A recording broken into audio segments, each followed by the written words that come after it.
শুভ সকাল বন্ধুরা, মিঠু সিম্পল লাইফস্টাইলে তোমাদের সবাইকে ওয়েলকাম।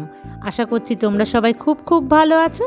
আরও একটা নতুন ব্লগ শুরু করলাম তোমাদেরকে সাথে নিয়ে। এখন ঘড়ির কাঁটাতে প্রায় 6:45 মতন বাজে। উঠেছি অনেকক্ষণ আগেই।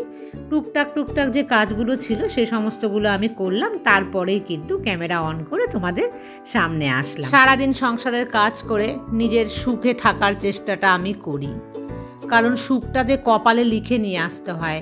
সে সুখটা না কোনো রকম বাজারে কিনতে পাওয়া যায় না। তো আমরা যতটাই চাই না কেন, মন থেকে যেরকমটাই চাই না কেন, ভগবান মানে ওপরওয়ালা হচ্ছে সেটা দেনেওয়ালা। সে যদি আমার কপালে লিখে থাকে এরকমটাই হবে, তো আমার কপালে কিন্তু সেটাই হবে। আমি যতই চাই না কেন আমার কপালে কিন্তু এর বেশি পাওয়া থাকবে না। তাই জীবনটাকে নিজের মতন করে বাছার জন্য, নিজের মতন করে ভালো থাকার জন্য সারাদিন সংসারের কাজগুলোকে কিন্তু আমি এইভাবে একটার পর একটা করি আর নিজেকে ভালো থাকার চেষ্টা করি। আজকে তোমাদেরকে বলি আমি কেন ইউটিউবে আসলাম, কি কারণে আমার ইউটিউবে আসা, আর এই ইউটিউবটা আমি শিখলামই বা কীভাবে। যেটুখানি আমি শিখেছি, ইউটিউবের কাজ অনেকটা যে জানি আমি তা কিন্তু একদমই নয়, যৎ সামান্য আমার জানা। আর এই জানাটুকু কিন্তু সবটা আমার মেয়ের হাত থেকে। মেয়ে আমাকে শিখিয়েছে, আর সেখানে শিখতে আমার লেগে গেছিলো বেশ কিছুটা সময়। যাই হোক, মেয়ে তখন ছিল, আমি কিন্তু শিখে নিয়েছি তার মধ্যে কাজ চালানোর মতন ইউটিউবের কাজ। আর কেন আমি ইউটিউবে আসলাম, আমি জানতাম বেশ 2 বছর আগে থেকেই যে আমার মেয়ে এখানে থাকবে না, বাইরে যাবে পড়াশুনো করতে। হাজব্যান্ড থাকে না, তোমরা অনেকেই জানো। তো আমি কিভাবে থাকবো? আমাকে তো থাকতে গেলে কিছু একটা করতে হবে। এ বয়সে বাইরে গিয়ে কোনো রকম জব বা কোনো কাজে আমার জন্য কিন্তু একদমই সঠিক সময়, বয়স কোনোটাই নয়। আর আমি পারবও না বাইরে গিয়ে কোনো রকম কাজকর্ম করতে। তো মনে মনে কিন্তু তখন ভেবে নিয়েছিলাম যে কিছুটা করে তো আমাকে সময়টা পাস করতে হবে। আর ভীষণ ভালোবাসতাম এই ইউটিউবটাকে দেখতে, ভীষণ ইউটিউবে ভিডিও দেখতে পছন্দ করি। এখনও আমি প্রচুর কিন্তু ইউটিউবে ভিডিও দেখি, তবে সময় অনেকটাই কম পাই। তো দেখতে আগে প্রচুরই দেখতাম, আর সেই থেকে না ইউটিউবের প্রতি একটা ভালোবাসা আমার জন্মায়। আর নিজের একাকিত্ব দূর করার জন্য সবার প্রথমে আমি এই ডিসিশনটা নিই, যদি আমি এটাকে শিখতে পারি তো আমি কিছুটা সময় হলেও সবার থেকে যে পাওয়া কষ্টগুলো সেগুলোকে কিন্তু আমি ভুলে থাকতে পারবো। আর সেই ভুলে থাকার জন্য ইউটিউবটাকে না আমি বেছে নিয়েছি। আমি জানি না কোনোদিন আমি ইউটিউব দিয়ে কিছু সাকসেস হতে পারবো কি না, কিন্তু তবুও বন্ধুরা, তোমাদের মতন যে বন্ধু আমি পেয়েছি, বিশ্বাস করো মন থেকে আমি এতটা ভালো একটা ফিল করি যে তোমাদের সাথে আমি কমেন্টসে কথা বলি।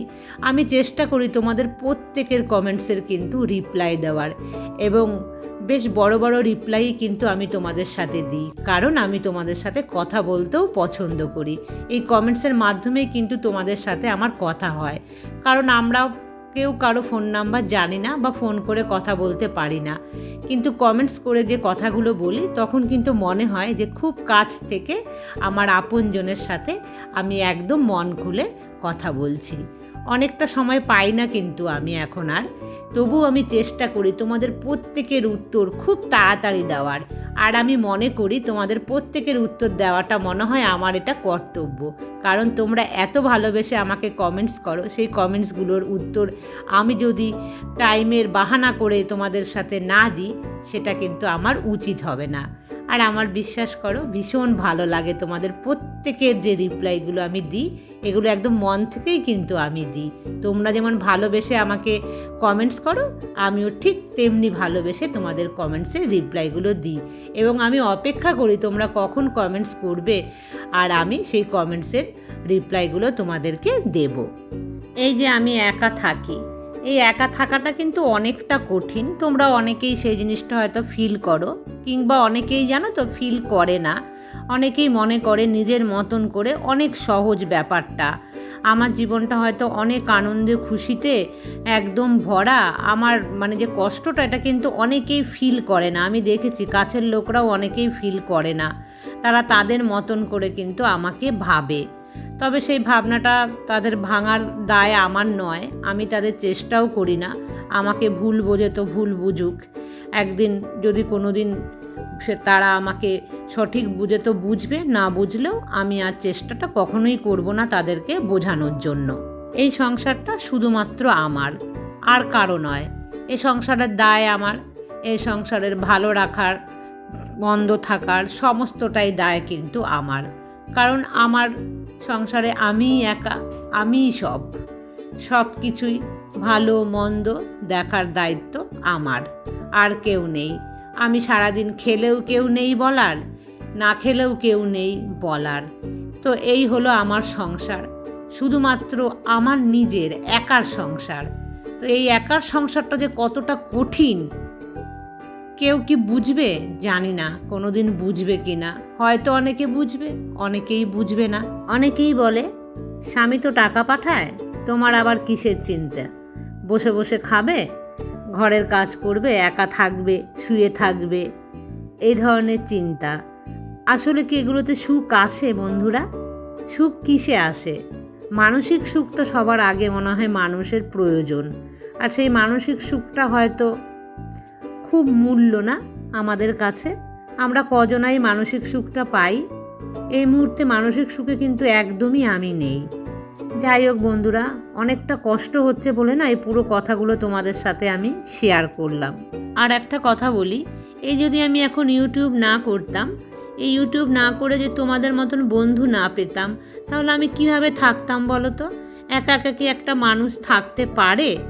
কখনো থাকতে পারে না। সারাদিন সে কত রান্না করবে, সে সংসারের কত কাজ করবে, সে কতই বা খাবে। আর আমাদের এই বয়সে কি বেশি খেতে পারি বলো? শরীর খারাপ হয়ে যাবে। কতই রান্না করব, বাইরে কোথায় ঘুরবো? যাই হোক বন্ধুরা, তোমাদেরকে অনেক অনেক ধন্যবাদ যে তোমাদের মতন এত মিষ্টি বন্ধু বোন সবাইকে পেয়েছি। সেই জন্য কিন্তু আমি অনেকটা ভালো থাকি। আর সারাদিন ভিডিও ছাড়ার পর যখন তোমাদের আমি কমেন্টস পাই, আমার সত্যি সমস্ত কষ্ট দুঃখগুলো কিন্তু এক নিমিষে আমি মুছে ফেলার চেষ্টা করি। সকালের কাজ সেরে তারপরে কিন্তু আমি চলে আসলাম ব্রেকফাস্ট বানাতে। জানো তো, একটা ব্রেড কিনলে 4 দিন হয়ে যাচ্ছে আমার, মানে শেষই হচ্ছে না। একটা ছোট্ট ব্রেড কিনেছি, 2 টুকরো থেকে 3 টুকরো আমি খেতে পারি, এর বেশি তো বলো খাওয়া যায় না। তাও আমি 3 টুকরো করে নিচ্ছি তাড়াতাড়ি শেষ করার জন্য। ব্রেডের কিন্তু মাত্র 2 দিন থাকে জানো ভ্যালিডিটি, তবু আমার 3 দিন 4 দিন হয়ে যাচ্ছে। কি করব, ফেলে দিতেও মায়া লাগছে। আধা নিয়েছি আপেল আর 3 টুকরো ব্রেড, এটাতেই কিন্তু বেশ পেট ভরে যাবে। আর এখনকার আপেলগুলো না কি ভালো, খুব মিষ্টি। কিন্তু আগে না আমি আপেল একদমই পছন্দ করতাম না, খেতে কেমন পানসে পানসে হতো। এবছর দেখছি প্রত্যেকটা আপেল কিন্তু মিষ্টি, সে ছোট হোক কিংবা বড় হোক। আজকে জানো মুগ ডাল সেদ্ধ বসিয়েছিলাম প্রেশার কুকারে, আর জল মনে হয় কম দিয়েছি, তলায় না লেগে গেছে। প্রেশার কুকারের থেকে অল্প অল্প করে হাতা দিয়ে তুলে নিয়েছি, আর তলায় যে লেগে গেছে সেই ডালটাকে কিন্তু আমি আর নেইনি, তাহলে গন্ধ লাগবে। যাই হোক, ওই থোড় দিয়ে ডাল করছি বন্ধুরা। মানে বিশ্বাস করো, কচি থোড় দিয়ে মুগ ডাল খেতে আমি ভীষণ ভালোবাসি, আর প্রায় কিন্তু আমি রোজই বানাচ্ছি। আগে মুসুর ডাল ভীষণ ভালোবাসতাম, ইদানিং দেখছি মুগ ডাল আমি ভীষণ ভালোবাসছি। আর তার সাথে পটল ভাজা, গরম গরম পটল ভাজা ভীষণ ভাল লাগে। আর পটল ভাজার গন্ধটা আমার না দারুণ লাগে, কারো বাড়িতে যদি ভাজে সে গন্ধ শুকতেও ভীষণ ভাল লাগে। আজকে দেখো আমি রান্না করব লোটে মাছ। সর্ষের তেল গরম করে তার মধ্যে দিয়েছিলাম কালো জিরে আর শুকনো লঙ্কা ফোড়ন, তার মধ্যে পেঁয়াজটা ভাজা ভাজা করলাম। আর এই লোটে মাছটাকে দেখো নুন হলুদ দিয়ে ভালোভাবে একটু মেখে নিলাম। আর এখানে কাঁচা লঙ্কা পেঁয়াজটাকে একটু হালকা ভেজে তার মধ্যে দেখো একটুখানি আমি হলুদ দিয়ে দিলাম, আর নুনও দিয়েছি আগে। আর তারপর দেখো এর মধ্যে একটু দিয়েছি আদা বাটা, মানে আদা একটু থেতো করে দিয়েছি, বাটি আর নিউ। একটুখানি আদা কি আর বাটা যায় বলো? থেতো করে দিলাম। আর হালকা কিন্তু দিলাম জিরের গুঁড়ো। এটা দেওয়ার পর একটু নাড়াচাড়া করব আমি, তারপর আমি লোটে মাছটা দিয়ে দিচ্ছি।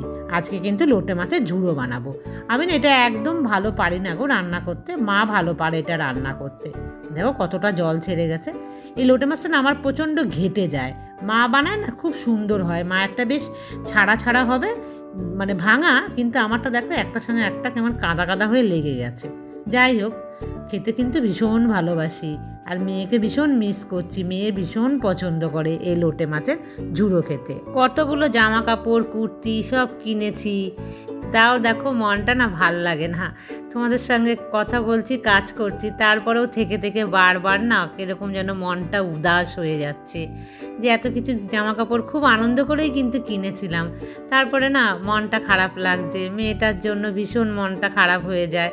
মেয়েটা না কয়েকটা জামা কাপড় নিয়েছে অনলাইন থেকে, জানো তো। আজকে একটা ওর এসছে, ফোন করেছে আমাকে, ভিডিও কল করে দেখাচ্ছে যে মাম্মাম দেখো এটা পরেছে, কেমন লাগছে।